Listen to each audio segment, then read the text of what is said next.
Welcome back to another interesting tutorial about Microsoft Excel. And in today's video, I will show you how to create PDF or how you can save as PDF file from Excel document.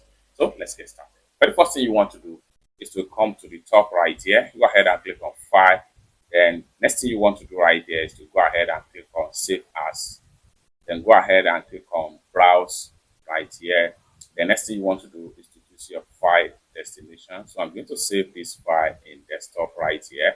Then I'm going to choose my destination, this right here.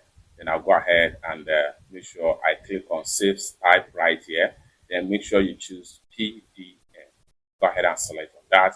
And the next thing you want to do is to go back to the location folder right here. Make sure you select the location folder. Then go ahead and hit on Open. Then go ahead and click on Save right here.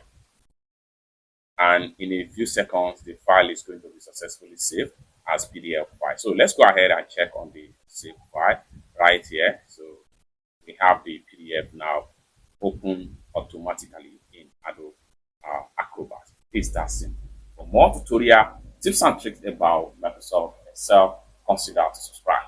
Thank you so much for watching, and I hope to see you in my next video.